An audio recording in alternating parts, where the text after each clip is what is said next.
So, hello there, you amazing viewers and subscribers. In today's video, I'm going to be talking about and ranking how I feel about the Christopher Eccleston's only series of episodes. So there are 13 episodes. You've got 10 stories.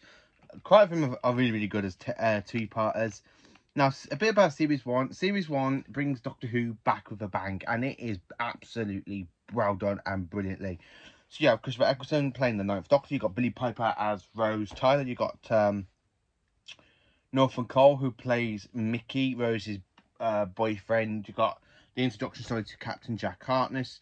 And a lot of stuff also happens. We have the return of the Daleks, a Dalek Emperor, which is the first time we actually see something return from the classic series, as well as the Doctor and the TARDIS.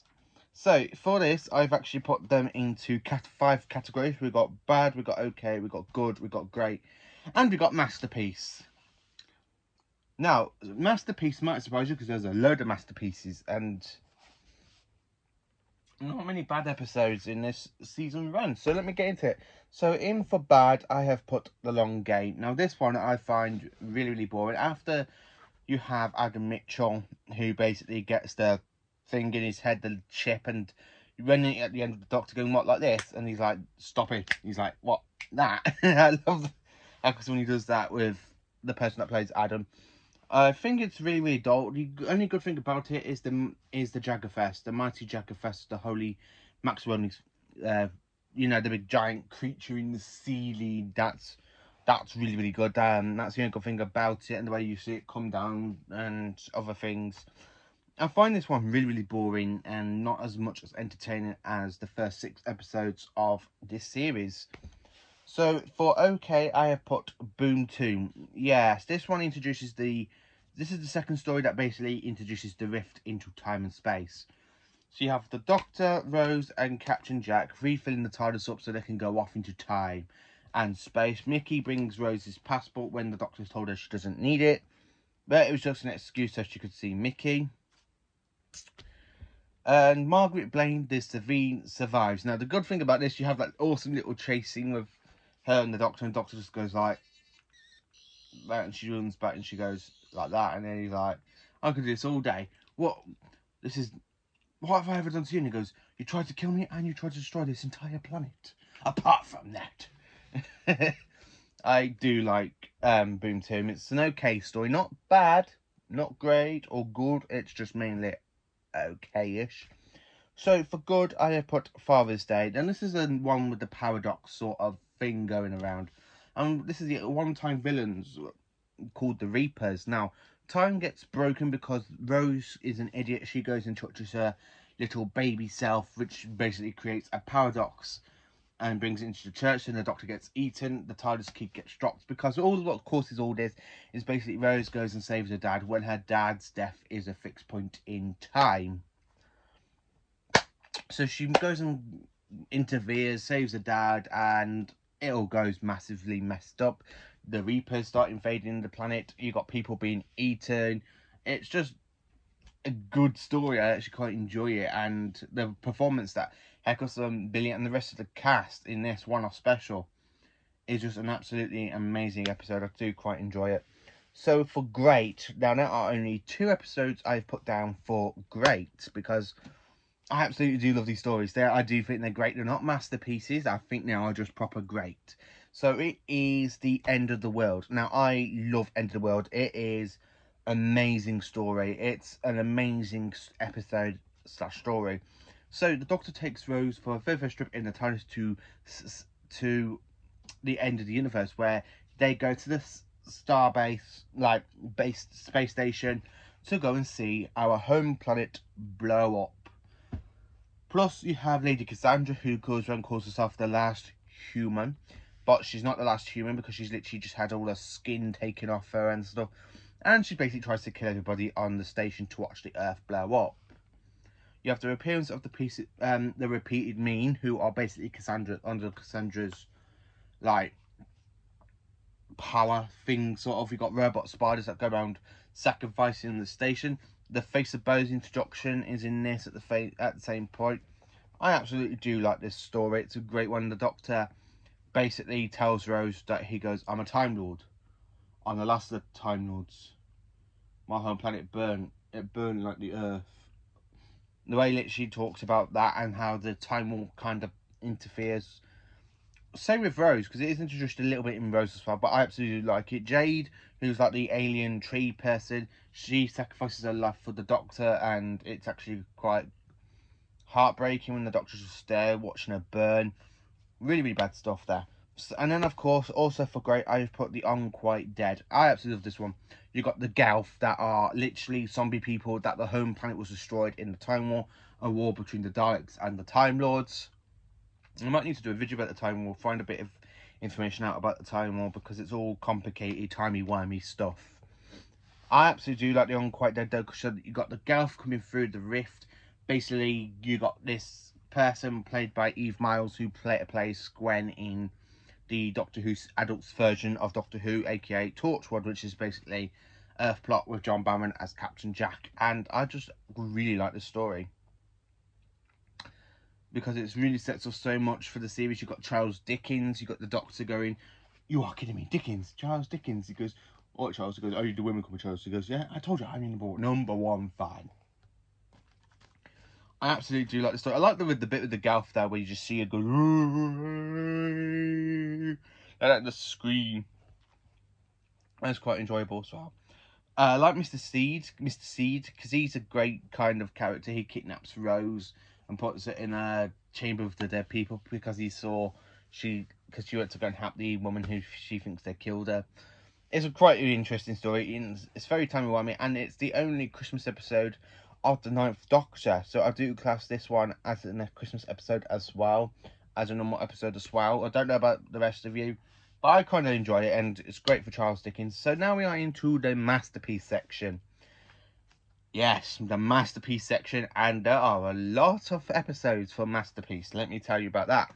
So, the first story I put into Masterpiece, I have put Rose, the first episode to introduce Rose Tyler, played by Billie Piper, and of course Christopher Eccleston as the Ninth Doctor. I absolutely love it because it's the return of the Autons and the nesting consciousness. I absolutely love this story. It's a really great one, and it brings the Autons to a whole new light because they take over anything plastic. You have the bit with the bin, when the bin comes an Auton and then it just eats Mickey and it does the loud burp. I kind of do love that bit as well. That's really enjoyable. I love the bit where the Doctor goes, "I am talking.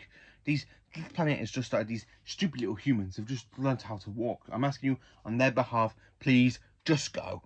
And then when you have the whole thing with the Doctor, like with the next conscious transport in the TARDIS and showing the Doctor, it goes, no, honestly, no, yes, that's my ship. And the creature's like there talking, he goes, "No, that's not true. I should know I was there. I fought in the war. It wasn't my fault. I couldn't save your world. I couldn't save any of them." So it's a little bit of the Time War there as well, because the Neptune consciousness lost their home planet during the Time War as well. So that's a really great introduction story to Doctor Who, the modern era Doctor Who.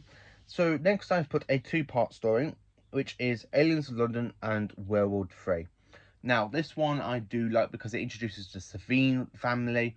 I do like the Savine, they're my favourite villains. It's a shame they go from Series 1 of Doctor Who into the children's spin-off of the Seven Adventures, which I have got up on the top shelf with the rest of the other spin-offs up there, with the Peter Cushing movies, K-9 Company, the Seven Adventures, and Torchwood and Class. So I do like the Savine, they're really interesting. So they actually can skin you alive, then scoop your brains out and your guts and everything, and they just use your human skin so they can actually fit themselves in. And I like it because they have this thing around their necks that compresses the gases they need so they can shrink their bodies into the human skin.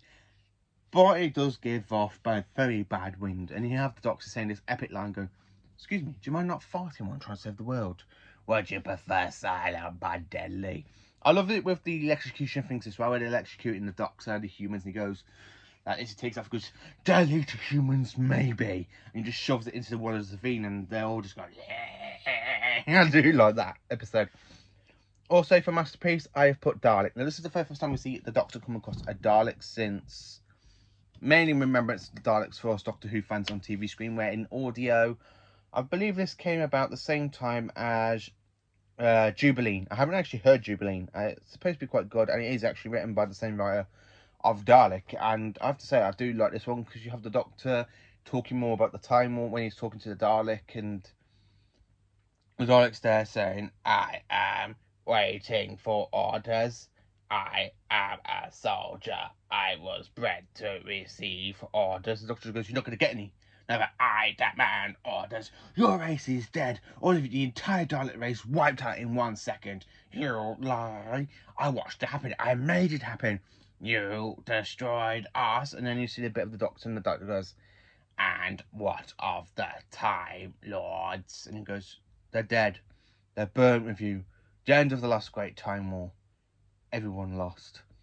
It really, you do see the impact of how much the Doctor has truly hated the Daleks since Remembrance of the Daleks. And I absolutely like this as well, because the Doctor just orders it to die. He says, "If you want orders, follow this one. Kill yourself. The Daleks must survive. The Daleks are finished." I just do like that story as well. Next up in Masterpiece, I've put The Empty Child and the Doctor Dances. I love this. It's set in World War II. You have Dr. Constantine Tyler. You have Captain Jack becoming a con man. Basically, he throws this like kind of pod thing full of nanogenes. It crash lands, find a human dead child, and it repairs him with a gas mask. And it goes by looking for his mum. And he just goes, "Are you my mummy?" I absolutely like this episode. This 2-part is really creepy as well, especially when you see the whole gas mask being shoved up through somebody's throat, and he goes, "Mommy!" And it just becomes that. And I love the bit with the Doctor as well. He goes, "Everybody lives, Rose. Just this once. Everybody lives." The rest of the support cast are really good in this one. You've got Dr. Constantine, you've got Nancy, and you've got the runaway children that was evacuated into the country. That's really, I do like this episode. It's really good.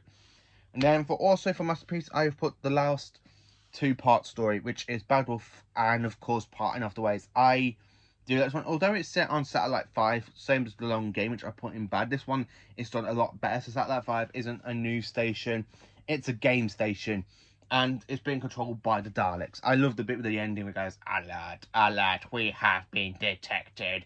It is the Doctor. He has located us. Open the communication channel." And the Doctor just goes, looks at him and goes, "I will talk to the Doctor." "Oh, will you? That's nice. Hello." "The Dalek system is nearly completion. The fleet is almost ready. You will not intervene." "Really? Why is that then?" "We have your associate. You will obey or she will be exterminated." "No." "Explain yourself." I said no. "What is the meaning of this nativity?" "It means no."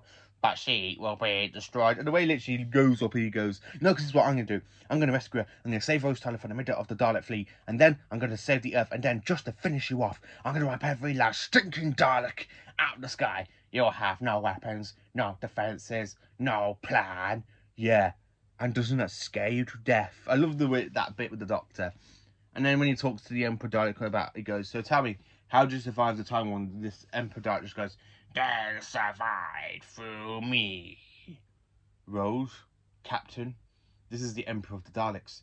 "You destroyed us, Doctor. My Dalek fleet died in your inferno, but my ship survived, falling through time, crippled but alive." I get it. Do not interrupt. Do not interrupt. "I think you're forgetting something. I'm the Doctor. I've got 5 billion languages and there's no way of stopping me. So if everyone's going to shut up, it's you." I just absolutely that bit with Eccleston talking to the Daleks, and it's really great Dalek story as well.